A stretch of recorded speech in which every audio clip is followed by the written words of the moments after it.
Vous allez complètement halluciner quand je vais vous révéler l'ingrédient qui a fait le succès de Cyril Hanouna. Il en a parlé il n'y a pas longtemps à la télé, mais c'est passé assez inaperçu parce qu'on pourrait croire que c'est une coïncidence, voilà, c'est un coup de chance. Et en fait, pas du tout. Quand on étudie ce qu'il a révélé sur le point de vue développement personnel, en fait, on comprend que c'est pas du tout une coïncidence. On comprend qu'il a réuni deux ingrédients, en fait, qui ont fait que son succès a explosé. Et c'est pour ça que je voulais absolument vous le partager aujourd'hui, parce que la première des choses, c'est qu'on a encore une fois l'exemple de quelqu'un qui est parti de zéro et qui a réussi, parce qu'il faut savoir que Cyril Hanouna, au départ, il était stagiaire sur la chaîne Comédie, donc il a vraiment, il est passé de petites émissions en petits trucs, et il n'arrivait pas à percer comme il espérait.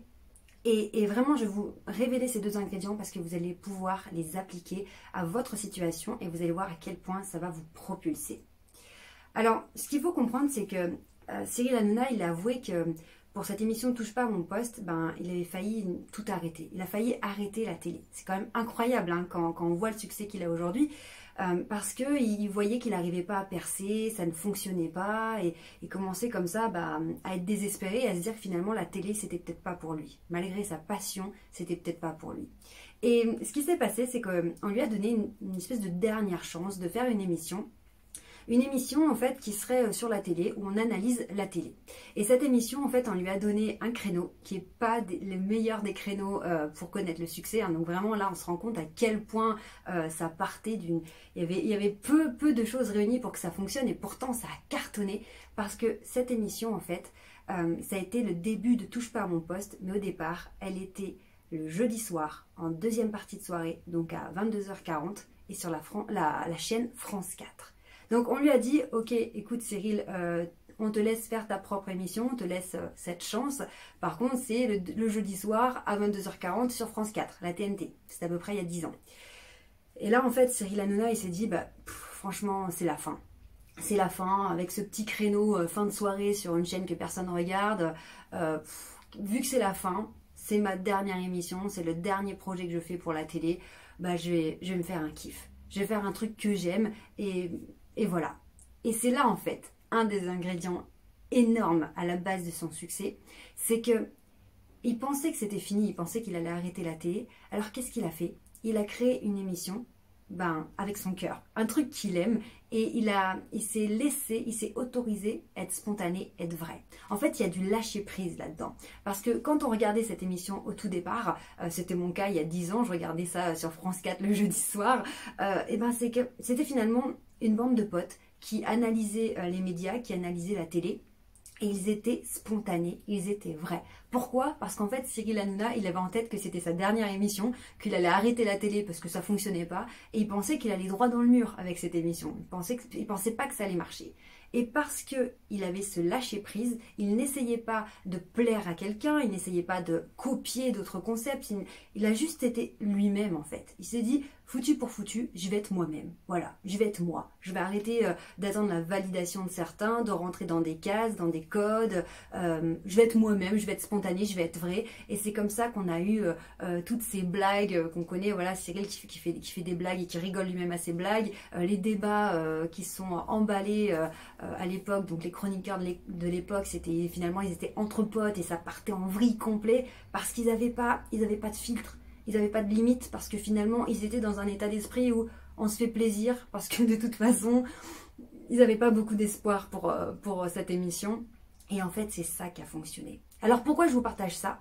Parce que là, on se rend compte que finalement, quand on s'autorise à être soi-même, c'est comme ça que ça fonctionne. Pourquoi? Parce que les gens, en fait, sentent que vous êtes vrai. Ils sentent que vous ne faites pas semblant, vous ne trichez pas, vous n'essayez pas d'avoir une image autre que la vôtre. Et c'est pour ça que ça a fonctionné pour Cyril Hanouna. Parce que cette émission, en fait, quand on l'a regardée, on avait l'impression d'être vraiment avec eux parce qu'ils étaient vrais. Parce que, de toute façon, ils s'en foutaient. Et du coup, on avait des vrais gens qui faisaient quelque chose qu'ils aiment avec leur cœur. Et ils étaient vrais, authentiques. Alors oui, évidemment, avec les années, avec l'ampleur que ça a pris, peut-être qu'il y a moins d'authenticité aujourd'hui. Mais en tout cas... à l'époque, c'est ça qui a fonctionné. Et c'est pour ça qu'une pauvre petite émission placée en deuxième partie de soirée, un jeudi, sur une chaîne de la TNT, c'est comme ça qu'elle a connu le succès, parce que les gens, en fait, le sentaient. Et c'est plus fort que simplement dire que le concept est bien, etc., ou que c'est novateur. C'est que, en fait, ça se sent. c'est au niveau de l'énergie. On sent que les gens sont eux-mêmes pour de vrai et ça change tout. Donc, les deux ingrédients que je voulais vous partager là, le premier, vous l'avez compris, c'est de vous autoriser à être vous-même. Et c'est lorsque Cyril Hanouna a arrêté d'essayer de rentrer dans des cases et qui s'est dit, foutu pour foutu, autant que je sois moi-même, je vais être nature, je vais arrêter de mettre des filtres et je vais être moi-même, et une fois qu'il a été lui-même, il a réussi à connecter avec l'audience, avec les spectateurs, et c'est comme ça que ça a marché. Donc on comprend là en fait que quand on s'autorise à être soi-même, c'est comme ça qu'on devient magnétique, qu'on attire les gens. Parce que les autres sentent en fait qu'on s'en fout du regard des autres.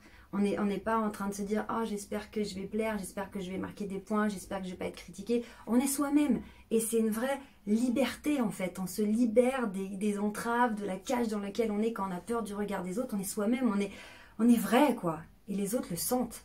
C'est ça qui est magique. Donc ça, c'est la première chose à retenir. Soyez vous-même parce que c'est comme ça que ça va marcher. Et c'est à partir seulement du moment où vous allez être véritablement vous-même que vous allez voir que vos relations vont se transformer. C'est juste incroyable. Et puis ce qui est génial, c'est qu'en plus, vous êtes vous-même, donc il n'y a plus à se prendre la tête. On se sent vraiment libéré. La deuxième chose aussi qu'on peut relever, ce deuxième ingrédient, c'est qu'à un moment donné, quand on fait les choses avec son cœur, quand on fait quelque chose qu'on aime, on a une autre énergie. Quand on fait des choses par contrainte, parce qu'il faut le faire, il faut travailler, il faut faire ci, il faut faire ça, il faut répondre à la demande, il faut rentrer dans les cases. Quand on est dans vraiment les choses il faut faire, c'est pas la même chose. Ça se sent aussi au niveau de l'énergie, de la vibration. À partir du moment où on fait quelque chose qu'on aime, on envoie une toute autre énergie. Alors imaginez si vous arrivez à cumuler être vous-même, vrai, authentique, voilà, vous en foutez de ce que les gens pourraient penser de vous parce que voilà, vous êtes vous-même et c'est comme ça plaira à certains, ça plaira à moins à d'autres, mais voilà, vous êtes comme ça, vous arrêtez de vous renier ou d'avoir peur ou de ne pas vous aimer, vous commencez vraiment à vous accepter et à vous aimer et on sent que vous êtes authentique et donc on va être attiré par vous parce qu'on sent que voilà, vous êtes vrai. Et si en même temps vous faites quelque chose qui vous plaît, que vous aimez, l'énergie, la motivation va venir toute seule et c'est comme ça que vous êtes super bon dans ce que vous faites parce que vous le faites avec le cœur. Et en fait, c'est ce qui s'est passé pour Cyril Hanouna. Il s'est vraiment délesté de tout ce qu'il pouvait avoir comme truc à respecter, à satisfaire, à plaire, parce qu'il s'est dit de façon foutu pour foutu, autant que je sois moi-même. Donc il a été lui-même, et c'est comme ça qu'on a vu sa personnalité, etc., que ça commence à plaire. Et en même temps, il s'est dit, vu que c'est une émission, que c'est la dernière, parce que je vais arrêter sûrement la télé, je vais faire un truc que j'aime, je vais parler de la télé, je vais parler des médias, je vais réunir autour de moi une équipe de chroniqueurs avec qui je me marre. Et il a fait quelque chose avec son cœur. Et donc c'est comme ça que ces deux ingrédients ont fait que la magie a opéré. Et d'une petite émission du jeudi soir à 22h, il est passé sur une grosse émission au quotidien. C'est voilà, le succès qu'on connaît aujourd'hui. Donc finalement, le succès en fait n'est pas un hasard.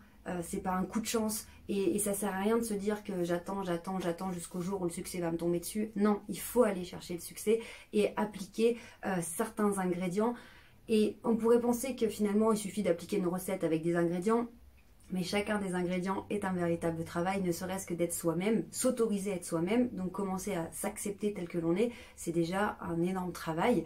Et faire aussi ce qu'on aime, c'est aussi s'autoriser à arrêter de faire ce qu'on n'aime pas, aller vers un domaine qui nous intéresse, persévérer jusqu'à ce qu'on soit bon là-dedans. Enfin bref, vous voyez, il y a des tonnes de choses à dire sur le sujet. Mais en attendant, voilà encore un exemple d'une personne qui est partie de rien et qui a connu le succès grâce, je vous le rappelle, donc à ces deux succès, être soi-même et faire quelque chose qu'on aime.